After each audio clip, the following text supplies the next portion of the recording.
Hello YouTuber family, તમારું સ્વાગત છે પ્રાચી મોદીન ફેમિલીમાં। તો આજે બનાવીશું ઇન્દોરી પૌવા, જે ખાવામાં ઘણા ટેસ્ટી લાગતા હોય છે। અને આ પૌવા એકદમ ઓરિજિનલ રેસીપી આપીશ, જ્યાં પૌવા આ રીતે જ બનાવવામાં આવતા હોય છે। તો ચલો સ્ટાર્ટ કરીએ। આ પૌવા આપણે કેવી રીતે બનાવવાના છે અને એની સાથે ઇન્દોરી પૌવામાં નાખવામાં આવતો સ્પેશિયલ મસાલો, એની પણ આજે હું રેસીપી આપીશ। તો ચલો સ્ટાર્ટ કરીએ। આપણે આ પૌવા આપણે કેવી રીતે બનાવવાના છે।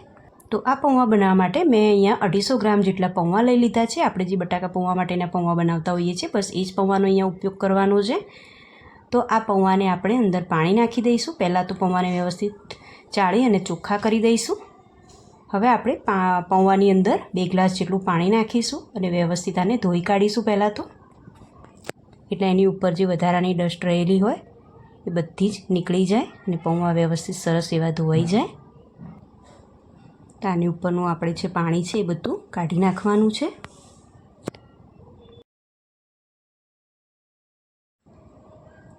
તો હવે આ પૌવાને આપણે ચાયણામાં લઈ લઈશું। એટલે આ રીતે કાણાવાળો જે ચાયણો હોય એની અંદર આપણે એને કાઢી લેવાના છે, એટલે પૌવાની અંદર જે વધારાનું પાણી હોય એ બધું નીતરી જાય। તો આની ઉપર હું મૂકી દઈશ આ રીતે પૌવાને, અને પૌવાને આ રીતે આપણે પોળા કરી દઈશું। આપણે પૌવાને અંદર પાણી નાખીએ એટલે આપણે તરત જ પાણીથી ધોઈ અને બધું જ પાણી આપણે કાઢી નાખવાનું છે। બિલકુલ અને પલાળીને નથી રાખવાના પાણીની અંદર, બસ આ રીતે ચાણામાં લઈ લેવાના છે અને આ રીતે એનું વધારાનું બધું પાણી નીચે આવી જાય। તો જો આ પૌવા પલાળ્યાને 5 મિનિટ થઈ ગઈ છે। તો જો આ રીતે એકદમ છૂટા છૂટા થઈ જશે।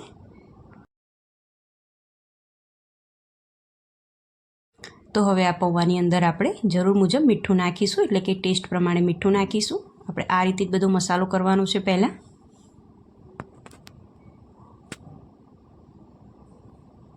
થોડીક હળદર નાખીશું, બહુ વધારે હળદરનો આમાં ઉપયોગ નહીં કરીએ, થોડીક નાખવાની છે, બહુ વધારે નહીં નાખી દેવાની હળદર।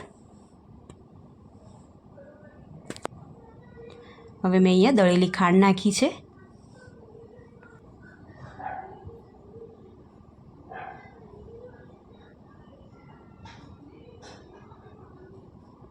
આ પૌવા ખાવામાં ઘણા ટેસ્ટી લાગતા હોય છે। આપણે બહાર લારી ઉપર કે માર્કેટમાં અમુક જગ્યાએ ખાતા હોય પૌવા, બસ એ જ રીતનો ટેસ્ટ આવે છે આ પૌવાનો। જો તમે આ રીતે ના બનાવો તો ચોક્કસથી ટ્રાય કરજો, એકદમ અલગ લાગશે અને તમે સેમ બજારમાં ખાતા હોય એ રીતનો ટેસ્ટ આવશે ઇન્દોરી પૌવાનો। તો બસ આ બધી જ વસ્તુ મસાલા કરી અને આપણે આ રીતે મિક્સ કરી દઈશું આને। હવે એક કઢાઈ લઈ લીધી છે, કઢાઈની અંદર 1 ગ્લાસ જેટલું જ મેં પાણી નાખ્યું છે, એની ઉપર આ રીતે કોટલો મૂકી દીધો છે મેં। અને હવે આ પૌવા આપણે આ રીતે સ્ટીમ કરવાના છે। તો આપણે ચાયણી એ રીતે મૂકવાની છે કે પાણી આ ચાયણીની અંદર બિલકુલ અડવું ના જોઈએ, એટલે એ રીતે આપણે એને સેટ કરીને મૂકવાનું છે અને ગેસને મીડિયમ રાખવાનો છે। હવે એની ઉપર આપણે આ રીતે થાળી ઢાંકી દઈશું અને 2 થી 3 મિનિટ માટે એને સ્ટીમ થવા દઈશું। નીચેનું પાણી છે એ આપણી પૌવાવાળી જે ચાયણી છે એને બિલકુલ ટચ ના થવું જોઈએ પાણી, આપણે એ રીતે રાખવાનું છે। તો બસ હવે આ બાજુ આપણે પૌવા વઘારવાની તૈયારી કરી દઈશું। તો અહીંયા મેં 3 ચમચી જેટલું તેલ ગરમ કરવા માટે મૂક્યું હતું। એમાં જે કાચા સિંગદાણા છે એના પહેલાં શેકીને એટલે કે તળીને મેં અલગ કાઢી દીધા છે। હવે આની અંદર આપણે રાઈ નાખીશું, લગભગ મેં 1.5 ચમચી જેટલી મેં અહીંયા રાઈ નાખી છે।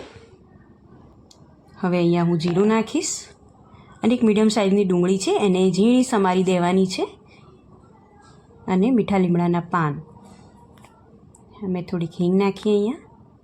હવે મીઠા લીમડાના પાન, ઝીણી સમારેલી ડુંગળી અને એક લીલું મરચું છે એને પણ ઝીણું સમારી દીધું છે, અને થોડુંક ઉપર મેં મીઠું નાખ્યું। હવે આપણે આ રીતે મિક્સ કરી દઈશું।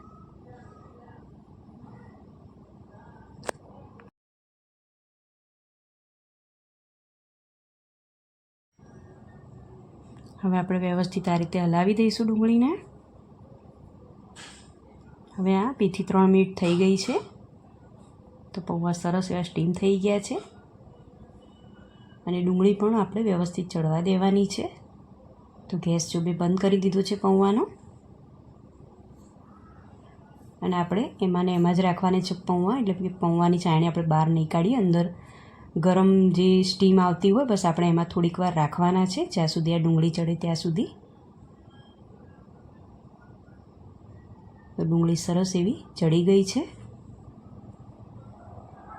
હવે આપણે આની અંદર પૌવા એડ કરીશું.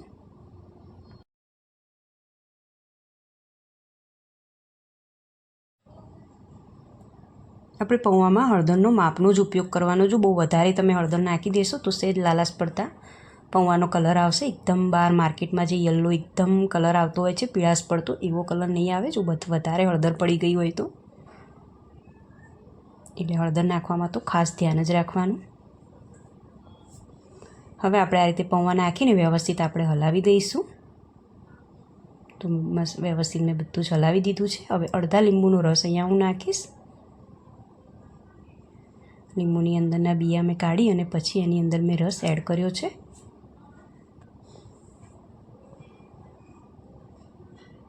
તો બસ હવે થોડીક વાર માટે હું રાખીશ. એકદમ ગેસને ધીમો રાખવાનો છે. તો જો ઇન્દોરી પૌવામાં ખાસ કરીને તો આ રીતનું મિક્સ ચવાણું નખાતું હોય છે જ્યારે આપણે ખાવા માટે આપતા હોય છે ત્યારે. ઝીણી સમારેલી ડુંગળી અને સિંગદાણા.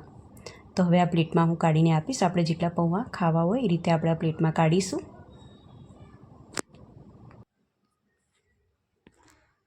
અને હવે પૌવામાં નાખવા માટેનો આપણે સ્પેશિયલ મસાલો બનાવી દઈએ. તો મેં અહીંયા અડધી ચમચી જેટલો ચાટ મસાલો લીધો છે. આ મસાલાથી ટેસ્ટ આવશે ઇન્દોરી પૌવા ખાતા હોય એવા. તો અહીંયા મેં અડધી ચમચી ચાટ મસાલો, અડધી ચમચી સંચળ પાવડર એટલે કે કાળું મીઠું નાખ્યું છે, અડધી ચમચી લાલ મરચું પાવડર નાખ્યો, અડધી ચમચી મેં કાળા મરીનો પાવડર નાખ્યો અને અડધી ચમચી શેકેલા જીરાનો પાવડર મેં અહીંયા નાખ્યો છે. એ બધી જ વસ્તુ નાખી અને આપણે આ રીતે મસાલો બનાવી દઈશું. મિક્સ કરી દઈશું આ મસાલાને. તો બસ આ મસાલો બનીને તૈયાર છે. સ્પેશિયલ મસાલો ઇન્દોરી પૌવામાં નાખવામાં આવતો. તો હવે આપણે આ પ્લેટ બનાવીએ. પૌવા આપણે કેવી રીતે બનાવીને આપવાના છે, પ્લેટમાં કેવી રીતે કાઢીને આપવાના છે. તો આ રીતે પૌવા આપણે લઈશું પ્લેટની અંદર.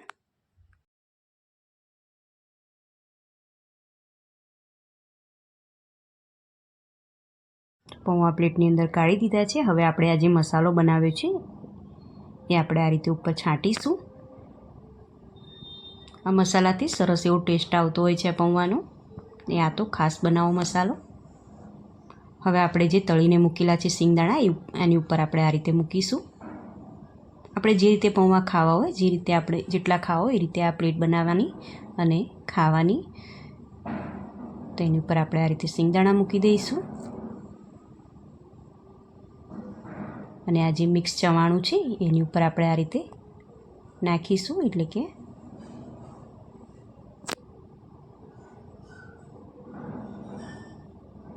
હવે આ ઝીણી સમારેલી ડુંગળી, આની અંદર દાડમના દાણા પણ નાખવામાં આવતા હોય છે પણ મારી જોડે અવેલેબલ હતા નહીં એટલે મેં એનો ઉપયોગ કર્યો નથી. બાકી આની અંદર તમારે જો દાડમના દાણા પણ નાખવા હોય તો તમે નાખી શકો છો. તો બસ આ પ્લેટ તૈયાર છે ઇન્દોરી પૌવા માટેની. જો તમે કોઈ દિવસ ના બનાવી તો ચોક્કસથી ટ્રાય કરજો. તો ચલો મળીએ એક નવા વિડીયોમાં નવી રેસીપીમાં. ત્યાં સુધી આવજો.